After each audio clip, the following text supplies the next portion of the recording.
All right, everybody. You know that music. You know that day of the week. If it's Tuesday, that means it's time for Comic Book School Live because we own Tuesdays. And tonight we've actually got a rather well-prepared show, which is a little shocking to both me and Mike. Mike, it's a little weird for us to have done any preparation, but tonight we actually did some prep. Oh, well, I haven't done any. You, As long as you have. well, this is what we hire you for. It's what we give you the small bucks for, which is just to come show up as you are.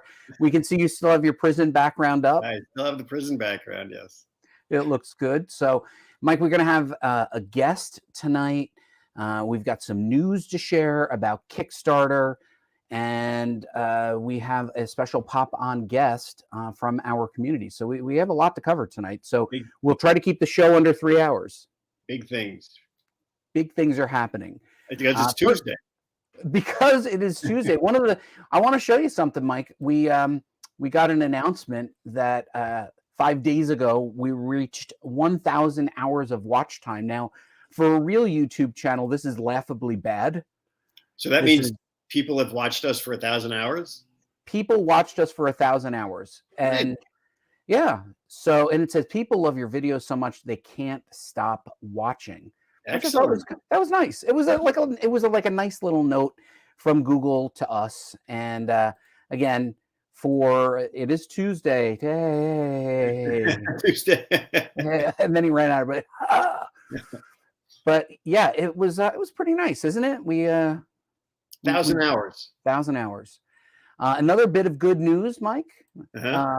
Apocalypse Boulevard was featured on one of the sorts. So if you show me categories, projects on Earth that are backed by people I follow, sorted by magic, look at where Apocalypse Boulevard lands.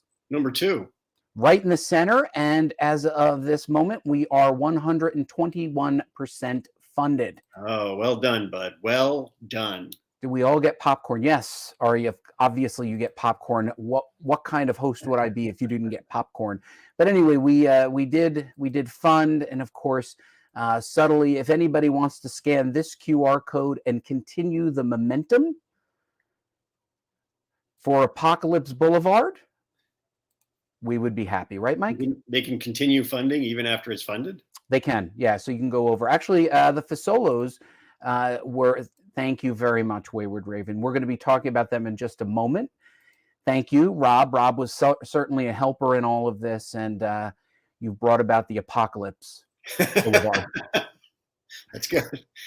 And thank you, Ari. Appreciate it. So, yeah, you can continue funding. So, like you set a goal, and then you can keep funding after that, and keep. So people will set a funding level for sometimes less than what they need, and then you can go above it. So we've gone above it. I needed $1,500 to fund. We're at $1,800, which is nice. So, all of the fees, I pre-made this comic book. I paid the artists and the colorists and the letterers and even printed issues 1 and 2 all by myself. Super, super tiny run. So just as a proof of concept, just to show editors my work. We're going to have an editor on in a minute, but the idea is it was a way to show editors my work. And then I just thought, well, let's, stop hemorrhaging cash. Yeah, you did the work, so why not let other people pay for it? I did the work. Now, speaking of doing the work, we have some friends who are part of the comic book school who are working on a Kickstarter right now. Many of them are part of Comic Book School, and we're friends with everybody at Wayward Raven Media, and they're putting out an anthology called We Suck at Comics, and includes stories by A.A. Rubin, good old A.A. We know A.A. Joel Jacob Barker, Johnny C., and that's all that he goes by, Johnny C. Jeff Ryder, the Cloud Rider, Alex Sapunatinis, can never pronounce his name, just call him Alex, Mark Frankel, Christoph Rodriguez, and Sebastian Bonet, who is a longtime friend of the show. So people should go check out We Suck at Comics. I know that the Wayward Raven folks are actually in the audience, so if they don't mind, if they could provide the link, it would be really good. So Wayward Raven, please put the link inside here so that people can find it, and later in the comments in the show. Redheaded Ed is there. So Redheaded Ed. So we do have a special pop-on guest with a topic, Mike, that is relevant to our. Did I note that you've won 3 Emmys for television, Mike? I have. And you were able to grow that facial hair. Yeah, and we ate breakfast together. That was the morning. That was the morning after. That's an appetizer for me. I don't know if you would call that breakfast. That to me is like a starter. That's just getting things going. All right, so we have a pop-in guest, Mike. He comes from a faraway land. He is legendary among our group. Please welcome Vince. Yay, Vince. Vince B. So Vince, we were chatting offline, and one of the things that intrigued me and I wanted you to just talk about for a minute was this idea that you purposely create oh no, I want Vince to be big. You purposely create different items at different levels, showcasing your art, so that when people come to your table, and you've tabled many times at conventions, they have different things to choose from. So can you just first tell us about this strategy, and then in a moment I'll pull up your website so people can see what we're talking about. Okay, strategy. Well, I thought that comic art in general is, as a broad statement, labor intensive, right? So if you're doing artwork, whether it's sequential or standalone stuff, pinups and whatnot, and we talked about that, about some animation, how if you do an image and it's going to be utilized as a product or into print or whatnot, sometimes you can repurpose it. And I've done that with a whole bunch of little items. And nowadays with stores, e-stores, I'll throw a stone. There's about 100 of them out there. I use a thing called printful.com. Mm-hmm. And years ago, I used to we both are hot rod car aficionados. So I did a bunch of racing stickers for a documentary I worked on through redbubble.com. They're out of Australia. And anyway, you just upload your artwork, and then whatever products they have on the back end, they'll fulfill it, whether it's a sticker, a t-shirt, you name it. Here, so I'm going to share one of your store links because I think this is really important for people who are making comics to understand that you need to have multiple ways to help your audience want to buy something. So Vince, what are we exactly looking at here? Your specialty is this style of art. You're fascinated with pirates and all the piracy iconographic art. Even your NFTs were that, and yet here you've printed it onto shirts or making it available on shirts. You want to just talk about these? Yes. Yeah. I'm really excited about that. This store is a virtual store out of Montreal, Canada, called Le Galeriste. And actually, I'm going to throw this up here on the screen. This is like a printed sample. And their whole shtick is printable artwork. I mean, they have fine artists. This is like satin or whatever it is. So here's my little guy here. I call him the Trillionaire. He kind of looks like a hip Caesar type character. And it's printed on silk. And it's fulfilled into fashion items. There's accessories, blouses. I have a dress. Would you like to see my dress? I would. Only if you put it on. Well, no, that's for another show. But anyway, here we go. So here we go. Look at that. Wow, look at that. Look at that. That looks like great print quality too, Vince. I know. And it's inside, like you can, if you're formal, you can go to black, what have you. But there's, wow, look at that. Yeah. It's really well, like the resolution is fantastic on it. And you see this XXX, it looks like a rum. Oh, I'm back to front here. Okay. So there's this continuation of imagery, right? So that's a dress. Oh, sorry. And then the same. You're getting compliments all over the place here, Vince. I am. I don't know if you see that. Well, the check is in the mail. So there's that same bottle, printed onto a humble little button, right? And then the same thing applies for this. So anyways, So how much does the dress cost and how much does a button cost?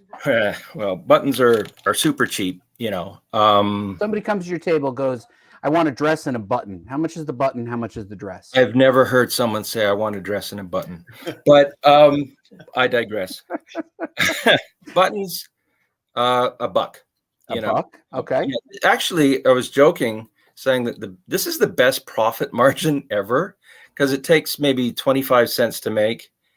And no one bats an eyelash. Oh, a button. I like a buck, and they throw $1, you know, and they like, and you have to like scramble to get it. Is that Canadian dollars? Well, yeah. See, it's a coin. There's no bills. It's just it's a loonie, so you throw it. This, however, from La Galeries, their fashion items. They've got table mats and all kinds of good stuff. This, I believe, was around 150. They're not on the cheap side, but the quality is really good. All right, so Vince, we're gonna just show your website real quick one more time, and then we're gonna bring our special guest in who's waiting backstage patiently. This is where they can find your work at movingcomicfactory.com, and if they go to the shop area, Moving Comic Factory, all one word, .com, and they can check out all the work that you've put up there. And I think what's really great about what you're doing, Vince, is you're showing people by example how to provide a range of different types of items where they can enjoy your art. So thank you for coming on. We appreciate it. And, we'll put here, this is put the pop on guest. And then watch me pop Vince out, and then like magic, he was gone. It's like, you know where the buttons are now. He is. I do. It's like look, I got to block some users. Hold on, Mike. Please stand by. I had to block some users. What are you blocking users for? They're putting on stuff. No, we don't like people's stuff. Oh, nice. Look at this. Again? Stephanie Nina Pistorillo probably is going to buy the button and a high ticket item, whatever it is. The highest ticket item, I think Stephanie gave him a black heart in a good way, and is going to buy the highest ticket item. So we should have a contest. Whoever buys the highest ticket item from Vince has bought the highest ticket item. If they buy the highest ticket item, they get a button. They get $1 button, which costs them only 25 cents. So listen, we have a guest waiting patiently backstage, Mike. And this guest is the new senior editor at Mad Cave, which is where our good friend Mike Martz went. But we've also had Mad Cave on quite a few times. And I actually wanted to just show this real quick. They are tied right now with Ahoy for being on the most number of times. You can see here. As of tonight, they are tied with Ahoy. So we're counting only the full appearances, not when we mention them. So Mark, we got Mad Cave, Lauren, and Chaz, and now James, who has now helped them to tie Ahoy Comics for a number of appearances. So not that it's a competition, but it's always a competition. They're going to have a playoff. They're going to have the sudden death hockey things with sticks and stuff. And Stephanie said she's going to get a dress, and she said it was red on her end. So the heart didn't mean to come through as a black heart like this. It wasn't black, it was red. It wasn't black, it was not. But you know what? It's pirates. It's pirates. It can be that way. Should have put a little eye patch on it. Yeah, it should be. I wouldn't try to put an eye patch on Vince. I think he's probably a pretty big dude. So speaking of big in the industry, please welcome James B. Emmett, who is part of a Rising Star and a Rising Star Company, senior editor at Mad Cave Studios. Welcome to the show, James. Thank you. I'm so happy to be here. This is so very exciting. Are you dialing in from a foreign country as well? Where are you dialing in from? All the way in Brookland of New York City. That is a foreign country. So not so far, actually. We could probably have done this together at in the same room, James. Yeah, I probably should just come over. I'll be right there. Hold on. Imagine. So James, congratulations on your new role at Mad Cave. Yeah, no, it's great. I'm really excited. Thank you, Wayward Raven. Turns out that James is a contributor also to Wayward Raven and some of their work. Is that right? Yeah, I actually cut my teeth on doing a book with them, and I owe them stuff. But I wrote and illustrated The Committee, which was an early book for me over there, and it was really fun. Love them. They're really great guys. Yeah, it is a good group. Very hardworking, very nice people. James, your secret origin. That's scary. Oh boy. He's an old friend, but wait, look, you were like, I'm running late. They were like, no rush. No rush. Here's my pitch for Mad Cave. Yeah. Thanks, everyone. Thanks for coming, Vince. Thanks, Vince. So James, you're new to Mad Cave. You're not new to comics. You sent me a bio. It seems like you've been doing creative for a good long time. Tell us about your secret history. My secret history. So I went to Pratt Institute in Brooklyn and wanted to be a comic book illustrator. And then I interned at Marvel Comics, which was amazing. And I was hired pretty soon after graduating as an editorial assistant.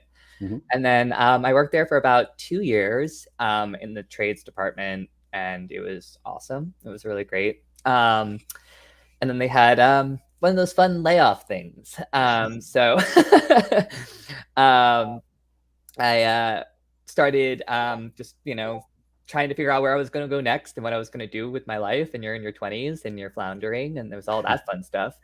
And then I found a job at a company called 451 Media, which was sort of like it's a very small very indie comic book publisher that was like co-founded by Michael Bay, which is very weird, very odd. But we got to create some really great comic books, and I got to really cut my teeth on doing everything with comics. I was like directly corresponding with Diamond, so I knew how all of that worked. I knew how to like get freelancers on board. Like I really got into editing and really managing and project managing and coordinating with internal graphic designers and like building out a schedule. And so it's really like learn by doing, which was pretty amazing. And then I kind of left 451 and did a lot of freelance editing, which involved doing Kickstarters and editing books for Kickstarters. And like two big ones that had come out were The Deadliest Bouquet with Erica Schultz, which has just been picked up by Image Comics, which is pretty rad, and is now coming out monthly. So check that out. The new issue is tomorrow, issue 3. Yeah, she was pretty happy. I saw her at New York Comic Con, and she was really pleased with that. It got picked up by Image. So congratulations to you both. Love Erica Schultz. Yeah, I love Erica. She's great. We have to have her on the show, Mike. She's really, you really should. Dynamic and really great writer. Smart cookie. And she hires me, so she's really smart. So, yeah. There's one more thing that she can add to her list. Yeah. And then another book I did was called I Am Hexed, which was all about witches in modern day Washington, D.C. fighting for their rights, which was really fun. And was picked up by Rocket Ship Entertainment, and a Kickstarter is happening right now for the volume collection, which will be distributed by Simon & Schuster. And like while all of that was happening, I was contacted by Mark London to come in for an interview for a creator-owned senior editor position at Mad Cave. Thank you. And then I interviewed with Chris Fernandez, who's a wonderful guy, and we all just hit it off, and they liked where I was coming from, and the rest is history. So that's the last 3 months. And now the rest is the future, James. Yeah, exactly. Yeah. Not history. Yeah. But of course, Michael writes some silly time travel story that I'll hate. Whole time travel thing that you won't get it. I won't get it. I just don't like time travel stories. So Joe Keem? That's my mom. Joe Keim. Joe Keim. The committee is great too. Yeah. Hi, Mom. Joe Keim. Joe Keim. Yeah. So is your mom all three of them, or is there one specific? Yeah. Oh, that's mom? So my mom is on my right anyway is on the right, the blonde, and then the middle is my sister, Agatha, and then the other little one is my sister's daughter, Lucy. Well, the whole generation. the whole family watching James. I know, or at least they're like in spirit. They're They're gonna log off immediately. They're like, "We saw you. We're gonna log off." Yeah, Lucy should be in bed. That's right. You know, when Mike and I years ago did a television show called Comics Vision, and my mother would say, "Oh, I saw you on the TV," and I'd say, "Oh, when?" She goes, "You and Mike, you do that TV show. I saw you on the TV." I go, "Did you watch it?" She goes, "No." Like, most ludicrous thing I just said. No. My mom, she's like, she's great and really supportive, obviously. But it's funny because like I do these random things, and she's just like, well, "You should have told me about it in advance." And I'm like, "I don't know. I just, I don't really know what I'm doing." Maybe we'll have your mom on a show. Yeah, she's really smart. She was a PR person. She was like, she knows what she's doing. Listen, the whole family sounds like a talent pool. We are. We're no joke. You started your own comic company. Oh God, no thank you.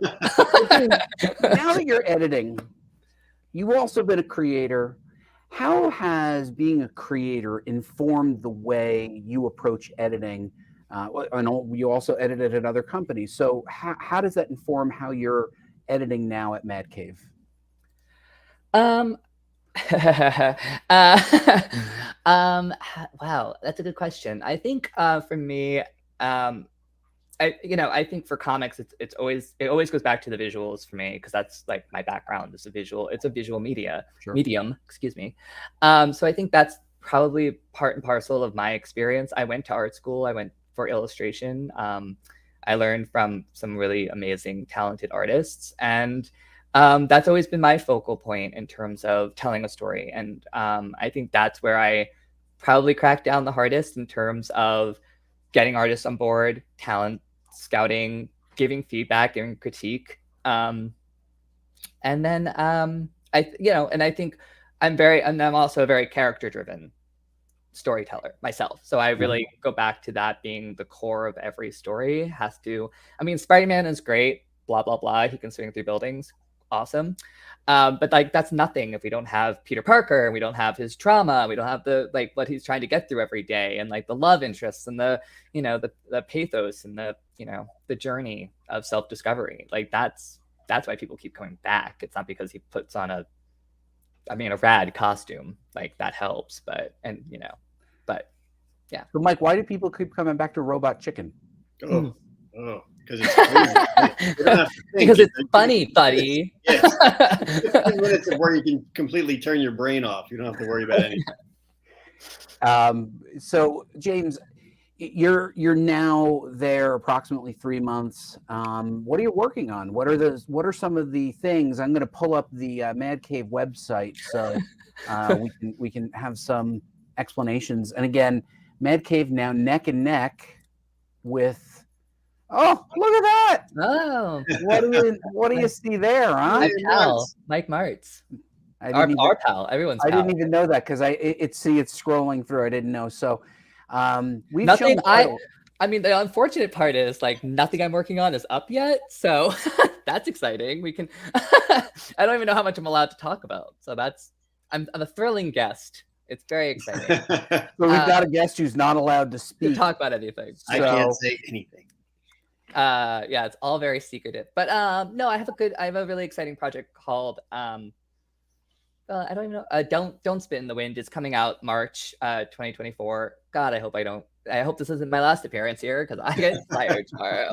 But no, I think that's all I will say on that. But it's a dystopian future, kind of a apocalyptic thing. And the art is beautiful, and the story is really interesting, and it's sort of a twist on that sort of setup that you've kind of seen before, but it has its own world building. It's really cool. Is that a genre that you enjoy? What sorts of genres do you enjoy, and will you be bringing? Remember, our viewing audience, James, are people who are passionate about the craft and business of making comics.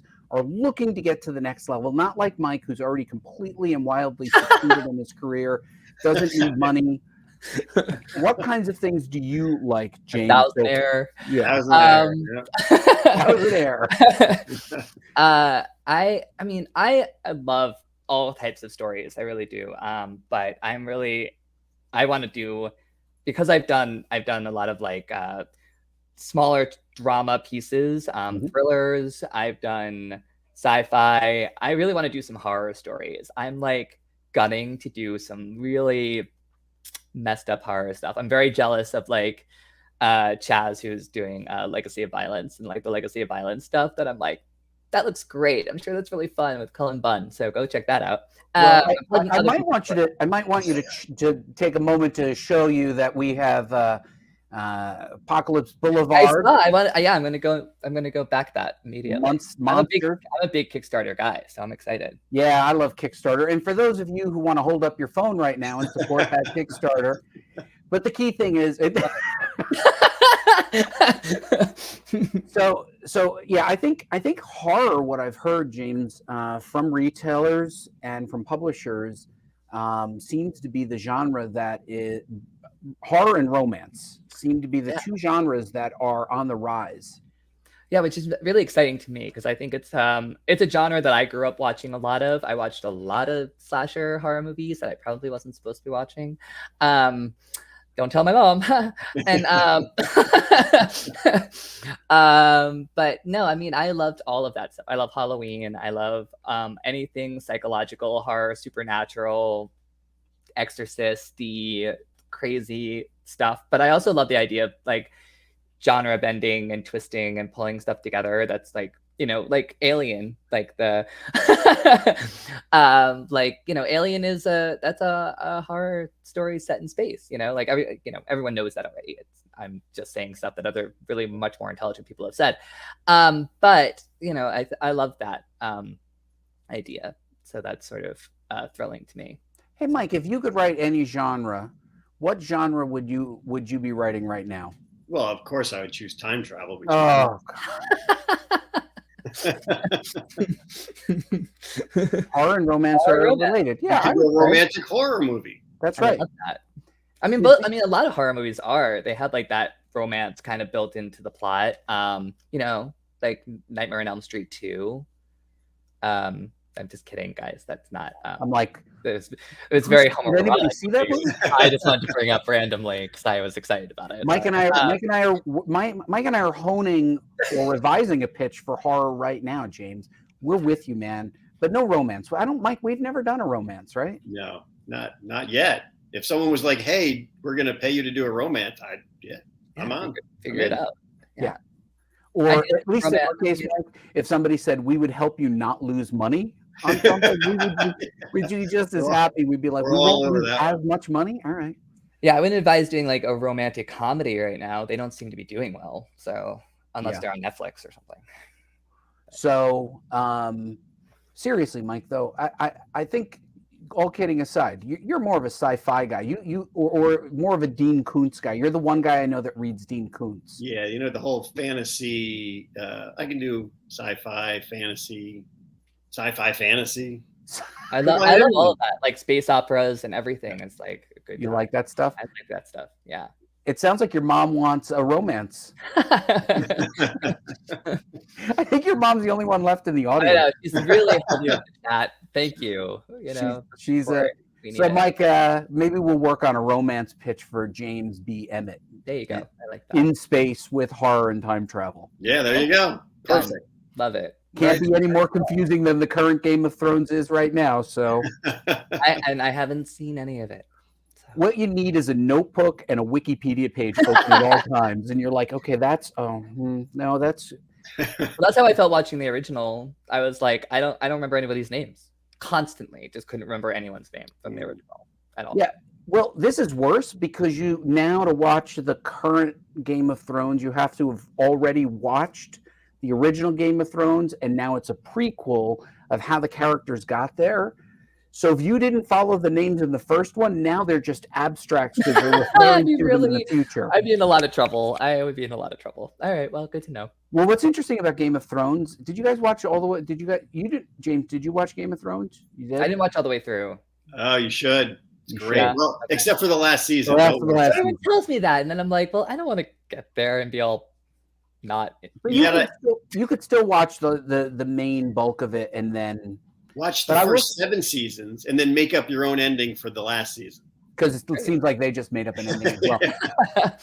I will tell you, I had a choice between watching all of the Games of Thrones shows in a long binge or get my master's degree, and I watched the Game of Thrones. So good choice. You have your master's in Game of Thrones. I have nothing, James. I have nothing to show for that. A lot of platinum blonde. So do a lot of people with masters. So don't worry about it. So, all right, James. Real quick, I wanted to take a look at your workspace. This is is this where you are now? Yeah, I'm right here. Yeah, this is my game chair. That's supposed to be saving my back from further damage. An awfully small desk. All right, I didn't come here to be judged by my small desk. Tiny. It's a tiny desk. How do they look like that? Don't they? It's very easy. I don't know. I push my laptop back, and then I look at my big screen. And I guess you don't have, because my desktop is just cluttered with crap. So you couldn't show Mike's. I did a quick cleanup. I will tell you. Yeah, I had, it was. But it is a nice gamer chair, actually. Are you a gamer? No, that's just for my back. It's a great chair, though. It's really great. It's very comfortable. Yeah, I needed it, so that was So James, a question that we ask. Oh wait, another comment just came in. And thank you. Right, that's true. Stephanie gets it. Stephanie gets it. Stephanie's against the brick wall, looking I'm very. Not like. I don't have. I mean, the fact that I can do this in my apartment. Yeah, that's an accomplishment. That's a large apartment. Hold on, I got to tell Mike. Would you just talk to James for a minute? The dog is whining. I need. Oh, you got to do paper towels again, something like that. Go ahead, Mike. Entertain me. Let's go. Oh boy, I can do a little soft shoe for you. There you go. Bam. Yeah. That's what I used to do at Wizard. Buddy and I would. Buddy at Wizard, we would run around the office. Like the wind. Yeah. Like the wind. I can answer this question pretty well based on what Mike just told you. We didn't really build our brand properly at Wizard. We were kind of just immature and ridiculous, but we had fun. So James, that's the Wizard brand. I feel like that's pretty. It's a good brand, not good for getting promoted, but definitely good for getting invited to parties. So James, we ask this of every guest that comes on the show that's a working professional. What is one piece of advice that you wish you had received earlier in your career? Wow. Gosh.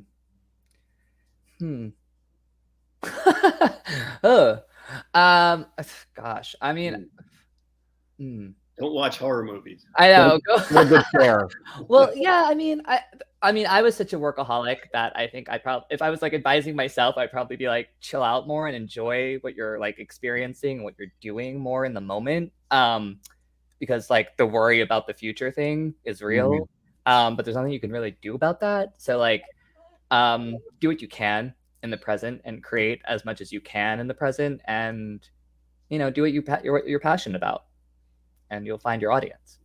I do like that, Mike. That's a good one. It seems like it's from the heart. Yeah. That's led me in so many directions in my career. And Nina Stephanie had actually given you a black heart earlier. So that one is actually black. It's not red. She didn't mean to send you a black heart. So James, traditionally we'll want to know a couple things. Where can they find you and connect with you on social media? Where are your favorite hunting places? And then where can they reach out to Mad Cave if they want to send a submission? I'm sorry, what's my favorite hunting place? No, where you hang out? Like where you are you like on Discord? Where do you go hunting? Where do you go hunting? Like I don't know. That's pretty frowned upon. I should have said like your favorite hangout place. Yeah. I'm on Twitter, probably way too much. And my handle is James B. Emmett. It's not original, but it's there. But we can find you. Yeah, very easy. And you know, I'm on there probably a lot, probably way too much. And like I said, so that's probably where you can find me. I don't really hang out anywhere else online. I'm trying to not be on Facebook ever because it's depressing, even more depressing than Twitter, which is saying a lot. Yeah, the community, our comic book school community is discussing only pirates give black hearts. So a kiss, a black heart, a spade, and a pirate flag. That was Vince was working at that one. Like he must have been there with the emoji grinder. So we're trying to figure out, we have message boards right now, and even Mike doesn't go to them. I don't even think you've registered on our message. I've been there 3 times. 3 times. Yeah. All under duress, right? Yeah. You must You made me go. A couple of people suggested maybe we'll go on Facebook, and I'm like, I just don't know. I hear about people going into Facebook jail, and then I'm like, oh, I'm moderating a community, but I'm in Facebook jail because I don't know, I made a comment about something, and then you're off, and they don't even explain it. I don't know. Like I haven't been that active on Facebook in a while. Like I'll go on there and like post once, and then I posted about this, and then I just run away. But I stay on there mostly because there's like friends and family that I don't communicate with constantly that I like to like kind of stay somewhat engaged with and know what's going on in their lives. But so people can check out Mad Cave Studio. This was the talent search. We had reported on that. Is there an area for submissions? I can't remember. It's on pause at the moment because we have this new guy that started. So this new guy, that guy. This fellow, a little chance to catch up with everything. But we will reopen submissions at some point soon. Not soon. But in the meantime, people can check out the books that your team is publishing. Yep. Certainly, one of the things that we try to remind everybody at Comic Book School is this is a business, and beware of the book of faces. What does that mean? Oh, Facebook, sorry. Oh. The best way to say thank you to our guests is always to go and support the comic books that they create and publish. So please go check out what Mad Cave Studios is working on. James, thank you so much for joining us tonight. Feel free to hang out and back. If your mom and sisters want to join, and they can just invite them in. They'll be in. Yeah. All right. I see enough of them. It's fine. Thank you so much, James. We're glad you joined us tonight. Thank you very much for having me on. It was so much fun. Bye now. Oh, see that? And the mom got in one last comment before he went into the back. Oh, Joe, she's all right. She's like, oh, look at this. She's like, I'll be back. In her Arnold Schwarzenegger voice. So I don't think we've ever done a show where the guest's mom showed up and was like active, like Joe was in it. Yeah. She was in it. Maybe she'll join. She'll be our 1001th. Your mom brought it, James. She's a rock star. I know. She did a better job than I did. She was awesome. So Brittany Matter, wonderful interview. Go James. That's nice. See, James brought some friends along. It sounds like he tweeted his way into people's hearts. He did a good job. He did. He says he spends way too much time on Twitter. Joe raised a good kid. He did. Joe raised a good kid. So, Mike, the Kickstarter's doing really well. So just to recap, people should check out Apocalypse Boulevard. They should check We Suck at Comics. By the way, We Suck at Comics doesn't mean they suck at comics. These are all people that have been rejected at some point or another. We've all been there. We've all been there, and that they are saying we suck at comics, and they're just going to go ahead and prove that they don't. And agreed. Wayward Raven.